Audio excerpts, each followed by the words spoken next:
to let Kathy take it over, and she's going to tell you how this evening is going to progress. Sorry. Yes, again, welcome.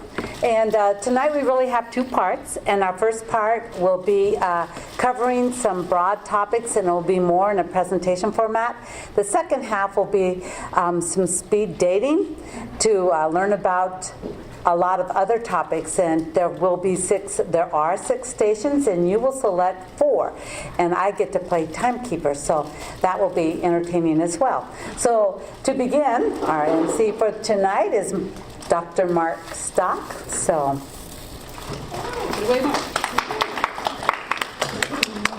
okay, so Andy's going to run the slides for us here, and so some of the topics that we've been asked to cover, the first one I will touch base on, and we have got just briefly about 8 or 10 minutes, and I'm going to have you two be the timekeeper for us. So yeah, Andy's going to keep us on track, so if we go too long. So the first one we're going to talk about is one of the board initiatives that's been really, I think, important for our district and is going to get more important as we go forward. And as I have one slide here to talk a little bit about the data dashboard. And I think most of you are aware that if you go to our district's website, you can find on the front page there a section that says Data Dashboard. And if you click on that, you will get a series of slides and views that will show you the different data points about our district. And you can drill down to individual schools, into individual situations, and look at a whole variety of data. And our board's initiative on this was to provide transparency, which is to get into the hands of our public and our people to show how we are doing, our strengths, our weaknesses, everything there is about us, so that people can see that with some transparency. So that's the internal or the external accountability to our public. But what is now growing is our internal accountability with this information. So going forward, starting next year, we will be building more and more tools that are built around categories where we work with administrators and teachers to see the profile of their school in relation to other schools in our district or other schools in our nation. Examples, under academics, we will look at all the metrics that are collected. If we're talking about high school, we're talking about things like percentage of students with Fs, or percentage of students who are graduating, percentage of students with their scores on the SAT or ACT, or all those type of data points that are the metrics that represent academics. If you're in the middle school, it would be a test we'll talk about later called the Measurement of Academic Progress Test, or MAP test. If you're down in the elementary, we're talking about things like what we call the Ames Web scores, which talks about students' phonics ability or their fluency levels of reading. And so all of those measures are tracked, and that's the academic track. But then we have an affective track, which is how do people feel about coming to school? Do our students feel safe? How do our staff feel about the school? Do they feel safe? How do they feel about the leadership? How does the community feel? Those are the affective things we track. Also, attendance would follow there. Do kids come to school? Are they engaged? Are we increasing those abilities of students to come and be engaged? And so going forward, you're seeing us build out more and more tools that will be for the purpose of giving data directly to teachers and principals about their school. And then, of course, building school improvement plans to try to improve those. And I guess I want to finish that part by just saying that we're not here to improve test scores. It's about children and giving them a better future. But we're in an age of accountability now where the public is saying, how do we know? How do we build trust with you that we're actually getting better? How do we know our kids are reading better? How do they read compared to other students in the country? That's an important question. Global world, they can go anywhere. Can they compete when they go to the East Coast? So those are things that we have to provide to our public, and we can't do that without collecting data. So even though we didn't get in the business to change numbers, we're here to change lives, we have to have numbers to try to build trust with our community. So that's the internal and external. School improvement is the next level where schools build improvement plans based on that data, and they make efforts to try to align the board goals to the school's goals, to the principal's goals, to the teacher's goals. And that's a work in progress, trying to get that kind of alignment, but we're underway with the way the board has put their initiatives together. We are well underway. And of course, that means we're here for continuous progress. The reason I point that out, we have different profiles of achievement in different schools. So we may have some schools where students who come in with some real disadvantages are struggling to get up to what we would call a grade level. We have some other schools where the students come into school well above grade levels already. So when we talk about continuous progress, we have now built tools that compare that student to the students just like him or her across the nation. So we can say to a student at Golden View who's in the 98th percentile, we want to compare you to other students in the country on the 98th percentile to see if you're growing at the level of those other students like you. Not just compared to every student, but students most like you. So those are tools that we have now built that they're not on the public dashboard yet. They're in the principal's dashboard for the schools that have MAP scores right now. So that will grow as we go forward. And last of all, Andy's here with just a couple minutes left on my section, and he's just going to quickly shift through some of the surveys. This one is the Family Satisfaction Survey that shows some affective data that would fall in that realm. There's others. There's the school climate. This one here is the overall enrollment page. And of course, you can drill down and see those in rank order on the right side. And you can go through and look at those when you see those on the right. We have others that track students who are on track to graduate. This one is doing it by gender, race, and ethnicity and shows you how the enrollment is. But the idea is that we can break this data down into all kinds of subcategories for our public. And so we have people in the public now who are going in, asking us hard questions about the profiles of various sections in our community and the various groups, and asking us about that. So when you get a chance, if you would be willing to dig into that, and if you have any questions, let us know. But that's the board's initiative that as in the last year they've brought out and built up the data dashboard, and so that is the dashboard. How do you compare, you talked about using like the MAP scores here to compare nationwide. Is it only to other districts using that same approach? And how do we define which districts you'll be comparing it to? Okay. The MAP data nationally is independent of any approach or teaching style or methodology. All the MAP score does is give us a national percentile. I should point to someone in the back, our MAP experts. I can't remember the total number. What is it, like 30 million students? They're nodding at me, yes, I was close. Around 30 million students in the population that creates that pool. And so those are breaking down into grade levels, and then they produce averages for that grade level. And then we can take a look at each student and look at how they perform compared to other students in the nation. But MAPS is used, let's say it's used spread out well over the country, or is it like mostly in New England, or? No, it's spread out well all over the country. And it's used in 43 of the 49 districts here in Alaska. Other states I'm familiar with, Wyoming, every school, every district in the state is in the sample. So there are some states where the entire state uses it, and others it's selected by the individual districts. But there's no profile saying, white, wealthy families and districts use this and others do not. It's a mixed bag. Represents the national sample. Okay, so with that, our next one is Brandon. Where's Brandon? Come on down.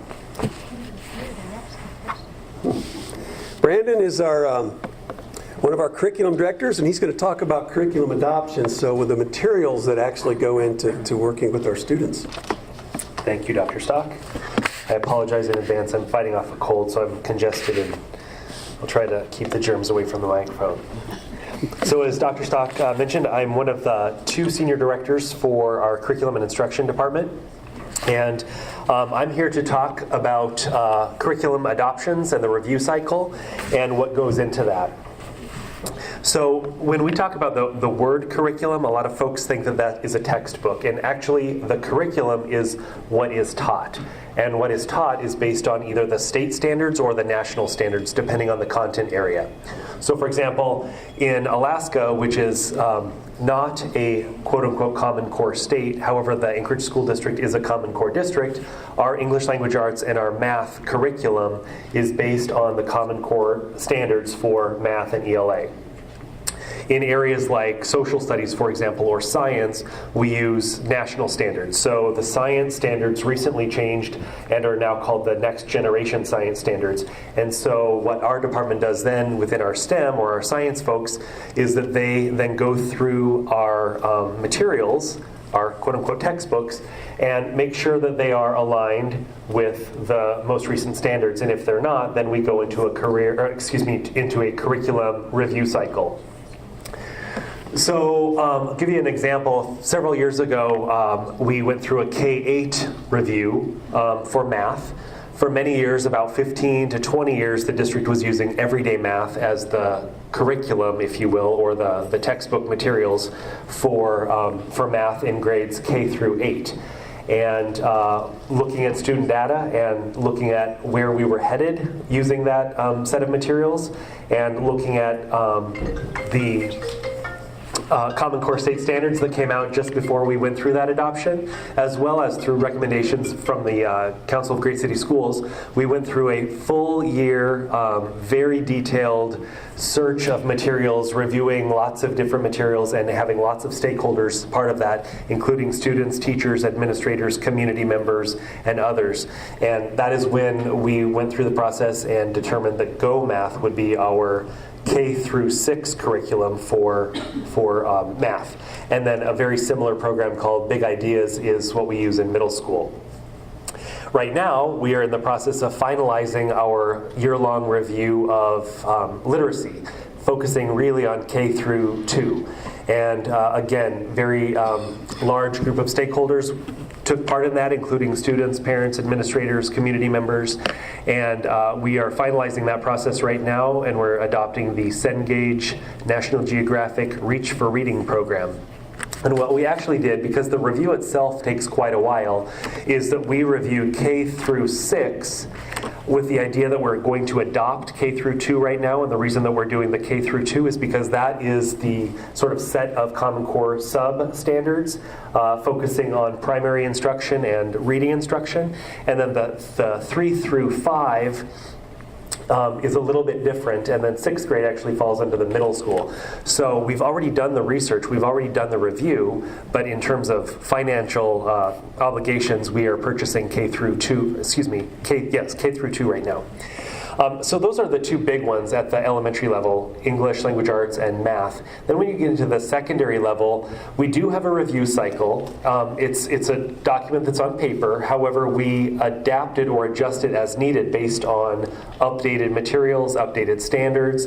And then when you think about courses like in the social studies arena or the science arena at the high school level, where if we did everything science, that would be biology, AP biology, chemistry, AP chemistry, physics, AP physics. And so what we've done is we've taken down those subcategories in areas like science and social studies where we review based on, again, updated standards, the need. We do have some courses that aren't offered all of the time and really are offered based on student interest, and so those take less of a priority for a full adoption review than say something like biology or chemistry. I will also say that our science kits that have been around for close to 30 years and were not updated for that time have been very carefully updated to align to the next generation science standards. And teachers are using those. This year is the first year that they're using them. And those kits were created in-house based on, again, those standards and the kind of grade level expectations, if you will, for what science needs to cover, with a focus on inquiry. And then we're also finalizing a 7th and 8th grade curriculum review and adoption for our middle school science as well. And I'll just let you know that in the curriculum department, we have got a variety of content areas, including obviously English language arts and math. We also do STEM science and STEM math, and we've working closely to make sure that our science and our math instruction is aligned to one another, because obviously there's a lot of crossover, as well as social studies, world language, fine arts, career and technical education, and many more. So I believe that is, I did want to mention that with the cycle, with the adoption cycle, again, what goes into that is obviously when there is a need, when we see that there's a need either based on student data or updated standards, then we kind of go into that mode of, all right, we need to locate money, we need to plan for this, and that process is about a year. And then we develop our review committees, again, making sure that we balance with a variety of stakeholders, including teachers, students, parents, and then once the curriculum or the materials are actually adopted and approved by the school board, then we go into implementation and training. So we train the teachers in question for that particular set of resources, and then go through a full year of sort of not necessarily piloting, but making sure that we're completely supporting those teachers as they implement the new materials. For example, right now with our new literacy adoption for K2, we'll be really focusing on supporting teachers in the classroom through our new instructional coaches. So their big focus next year is going to be making sure that the materials are supported completely in our elementary classrooms. And then there's a couple years in there where we sort of monitor progress and do a needs assessment to see if things are needed, if there are new standards that have been put out, and determining where we are with our materials, because we obviously are in a budget situation where we can't purchase new things every year, and so we want to make sure that what we are teaching is the standards, and that when we need to adapt our quote-unquote materials or the curriculum that we choose to use, we do so based on the standards, not on the actual textbooks themselves. So that's my piece. Any questions? Yes, ma'am. So do you take into consideration when you do new courses, when students are behind in middle school and they're actually taking those classes that you're configuring for, say, 4th, 5th, and 6th grade, that middle schools, for instance, I taught SPED math last year at Butler, and my 7th and 8th graders were actually doing 4th, 5th, and 6th grade math. And I found it very interesting, how I was teaching the content when it seems like it was like scheduled for what would be a 4th, 5th, and 6th grade class, and I'm teaching it to 13 and 14-year-olds. Is there any consideration on different teaching methods? Because essentially we're using the same book that younger kids were using, even on a similar schedule, but it seemed to not work as well as I was hoping. Well, that's a good question. Our department doesn't necessarily focus on the instructional practices. We would rely on best practice depending on whatever the content area is. But I did forget to mention when talking about the various stakeholders that are part of the process of reviewing and looking at materials, is that we have our special education folks as part of that process, our English language learners, our Indian education program. So we've got to, we're taking a look at making sure that we are culturally responsive, and publishers are, they have become pretty well aware of districts that are doing this, and making sure, like for example, our new Cengage reading materials have amazing supports for ELL students, for special ed accommodations, etc. Does that help? Okay. You kind of touched on the budget side of it, but I wondered, especially as we're coming into these times where you might not have the money to totally update materials, I think it would be a shame if you didn't still update the SHAP standards and go through the process so people could know where those gaps were and where it needed to fit.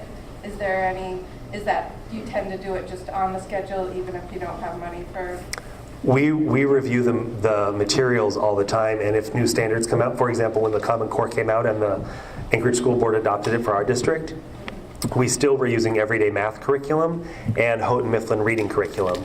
And our reading and our math content experts went through and really developed some academic plans or some kind of curricular frameworks using those old materials based on the new standards. It's not ideal, but it worked. Sort of. I'm just wondering if there's a structure in place whereby you determine how much weight you want to put on curriculum versus the professional development piece. That I think it's great that we are constantly checking in on that, that we're meeting our guidelines, our whatever our standards are. That curriculum is meeting that.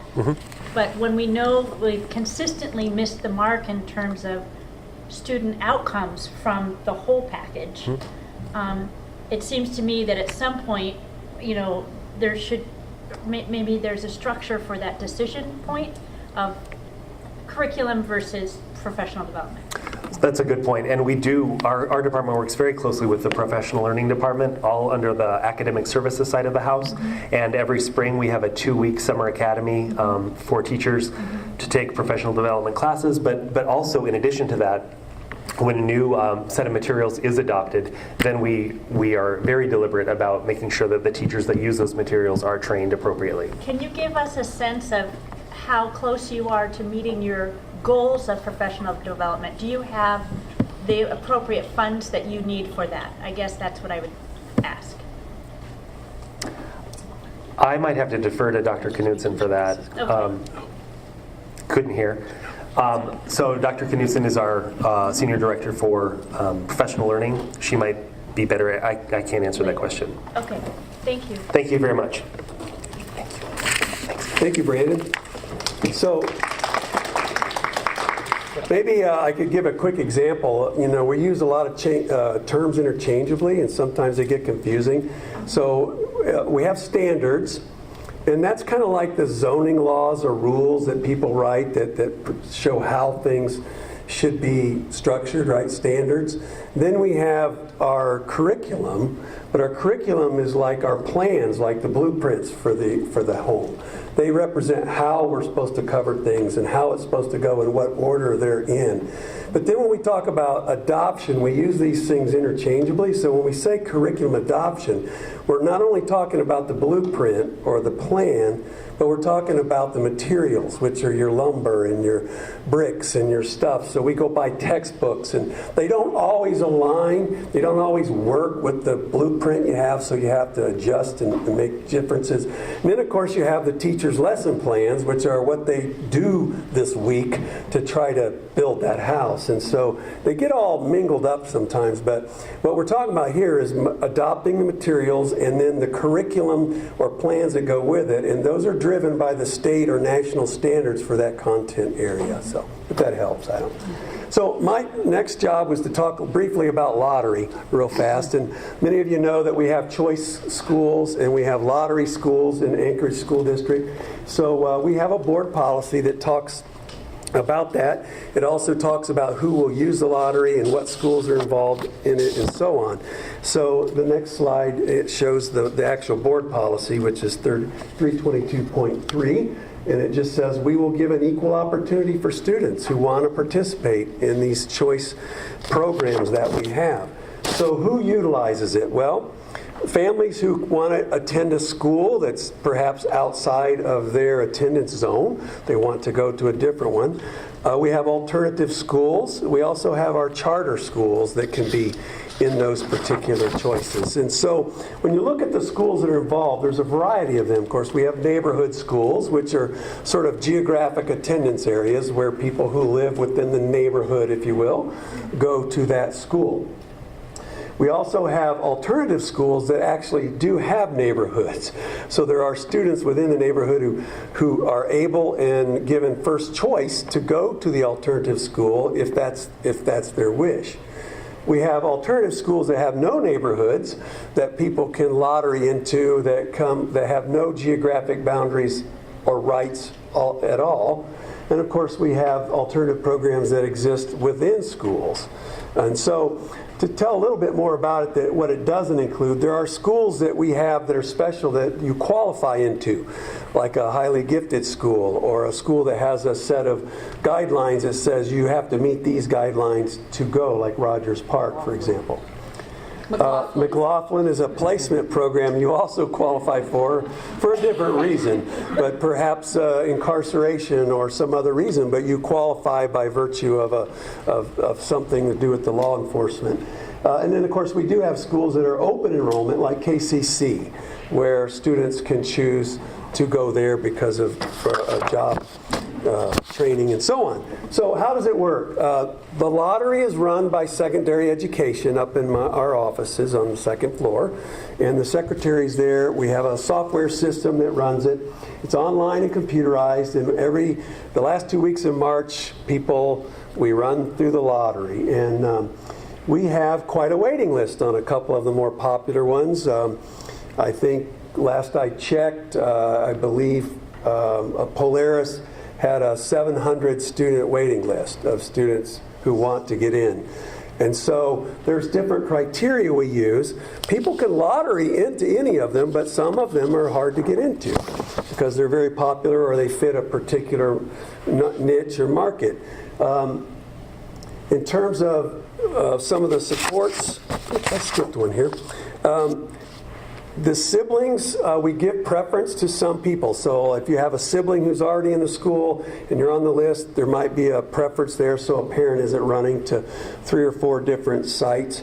There are other kinds of things that are, as they come up the list and get available, I've been very reluctant. I've not offered any exemptions. I've not skipped anyone on the list. I've felt for my own sake the equity of people being on there, that we follow that list. We get people that want to jump the list and be first in line. And it would have to be some pretty extenuating circumstances to allow us because people have been waiting for years. Now, there are grade level requirements. So we couldn't take the next 10 kids if they're all third graders and third grade's full, right? So we would have to skip those third and go to the fourth grader if we had space. So there are some rules that go with it. We also look at gender balance and other things to try to equalize who gets in on those waiting lists. So that's the lottery. Any questions on the lottery? Okay, the next section is to do with the supports. So, and here we have Title I and Indian Ed and some other things that come into this one. And so, who is covering that one on the supports? We're going to have Christine come up. Christine Dennis also does our MTSS. So. Good evening. You survived sun, rain, hail, snow, and you made it. Yes, we're so glad to have you. So supports. Looking at what our district offers to our students and our families, we have a wealth and variety of options. Everything from Title I, Indian education, special education, ELL services, and social emotional learning. So for our district, in offering all of these levels of support, what we've done as a district is we've looked at one system, a framework, and that framework is multi-tiered systems of support. So as we look at what we can provide our students in our district, we're saying that all students, what do we offer all of our students? Not only on the academic side of the house, but also on that social, emotional, and behavior side of the house as well. So underneath this one system, we're really looking at integrated efforts for instruction, for assessment, and intervention. And that integrated system takes into account multiple tiers. So everything from students who might need significant help for struggling students, all the way up to our students who are high achieving and need acceleration and enrichment. So that whole continuum. And essentially what the system does is it gives us a framework to help us make decisions, to help us with professional development, to look at our data and evaluation, to look at how we collaborate and communicate with our various stakeholders.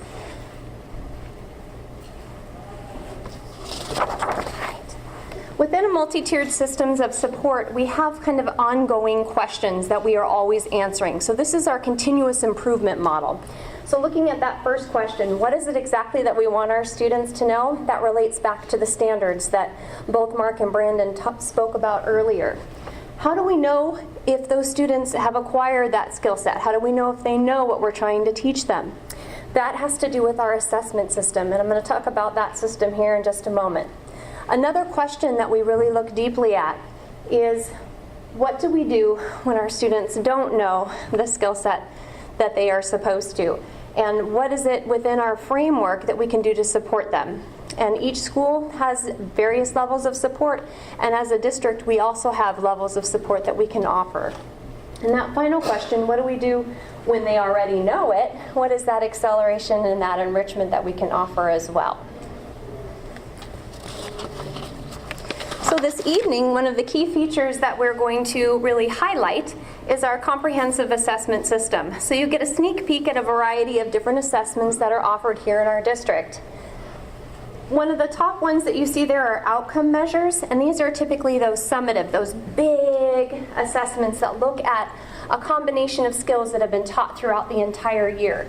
And some of the ones that you'll be able to hear about this evening include PEAKS, NAEP, STAMP. So keep your options in your head as you're trying to determine which ones you want to go hear about. The next level is the interims assessments, they're benchmarks, and these are often given 3 times a year in the fall, the winter, and the spring. These help us to identify things like levels of growth, looking at screening for particular intensity of instruction. We also have the formative classroom assessment, and this is often the embedded assessment that occurs in our curriculum. So things like end-of-unit assessments, that falls underneath classroom formative.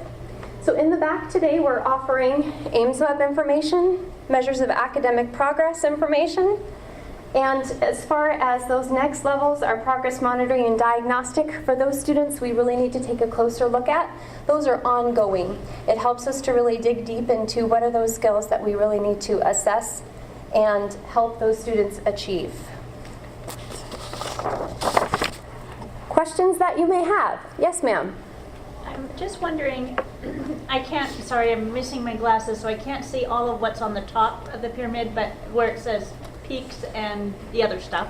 But I'm wondering if there's anything inclusive in there that is a kind of a longer term outcomes. For example, Matt Sue had an assessment where they looked at graduates 5 years later to see where they end up and how they end up and whether they felt that they were missing anything.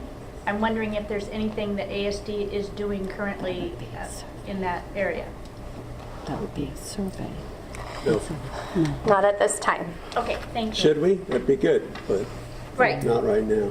I know some of the Carl Perkins grants that do, some of the grants like the Carl Perkins federal grant that does the career and technical education, CTE, for jobs, they do require you to look out and look at students who are graduating from those and look to see if they still remain in. If I took automotive, am I working in the automotive industry? And so there are some small things, but nothing that's comprehensive. It's very time intensive and expensive for districts to follow people. It usually requires an outside contract with an agency that spends all their time trying to track students to figure out where they went. But it is a good thing. No, I appreciate that, and I think mostly it would be used for building trust with the public, but it's still. Dr. Bishop has. Speak to that, 'cause, Yeah. and interestingly enough, the reason why it was completed was due to asking, well, what happens if a child does well on PEAKS or does well on math or is graduated? What does that mean for our kids? And so that sparked us getting a grant, so the Department of Labor assisted, because then we put a few questions in that they could ask about what types of jobs.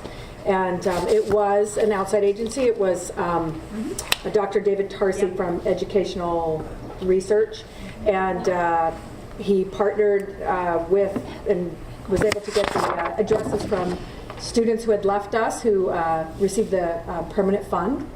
All that's once they're 18 and receive that fund and graduate, then it's public. We couldn't get the addresses, of course, when they're still in school to anyone else, but we could once they graduated if they applied for a PFD. So anyone that had left the state and was no longer connected, we couldn't. But for each school, we wanted at least 45% of the graduates and surveyed, and basically graduates that left after 1 year, 5 years, and then there was a 7-year as well, to see, were you prepared, what type of job are you in, where did you go? And that was in Matsu. Yes.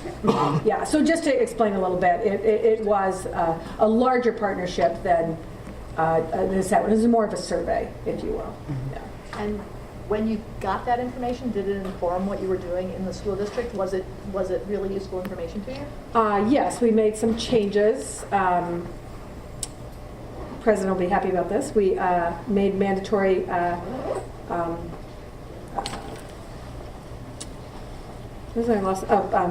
financial literacy. Yes. Students said financial literacy was, they weren't prepared. So they shared that, yes, reading, math, those things. Financial literacy and conflict resolution were the two things that we built in. Relationships, kind of SEL things. That was what it was reported. So the board then passed that financial literacy goes, I believe it's into a 9th grade class. And it might look different for Anchorage graduates, but I think it's really interesting that you did that. I appreciate that. Thank you. Interesting that we asked them, do you feel like you were prepared? And the first year out, 3rd year out, the first time they said, oh yes, we do. By the 5th year, they said no. I mean, it was lower. So we were like, we didn't know if they didn't know what they didn't know, or if they weren't prepared, but we got better. So, because it was longitudinal. Maybe. So it went out 2 different times. So it was about over a 8-year span of time. So. But just to speak to that, it was more of a survey, not really an assessment on kids. It was more on the system. Yeah. Are we tracking, I know I've mentioned this before, and I know we weren't, but I'm not sure if we are now. What would have been our Whaley students and Mount I students, and now SBBS, but are we tracking them when they leave those programs to see if they are graduating and how successful they are? Well, specifically, many of our students who receive additional supports have IEPs or 504s as well. So yes, that's actually part of the law and part of the IEP. Transition, what happens, are they graduating, things like that. So we do have those that information. And so there's a report that we can access? We can create a report. There isn't one now. It's used internally, but if we wanted to have an external report about how our kids are doing, we can certainly create one with whatever type of content you'd like to see. Graduation, after graduation, what happens, how many students from certain programs went into transition programs, because some kids are qualify for after high school 4 additional years, so it would just depend on the qualifications of the students. But I figured I'd share that little thing, because you were absolutely right. It was outside, it wasn't this morning. So I'll close with one quick connection and try to do my best to connect these together just to show you how these are not separate things. So Christine talked about the MAP test as an interim benchmark, which means it's given multiple times a year. It tells us where students are ready to learn at. It doesn't really test the grade level curriculum per se, but it tells us where they're ready to learn. That is an interim assessment that we give. That data goes into the data dashboard. The dashboard gives us tools that we can use and manipulate to figure out how to look at different students. For the first time ever this year, that data tool is now driving the schedules of the students who need to be ready to learn. So back to your question about the student grade 3, 4, 5, and what are they getting, and how are we helping a student who's at a different level. Our new support systems are designed using the data to tell us if a student is ready for advanced materials and we're not giving it to them, that's a problem. That student is at risk. So how do we move that student forward? What we learned by using our new tool is that we have a significant number of students who are ready for advanced materials that we probably have not been exposing them to. That will change our schedules. So that shows you how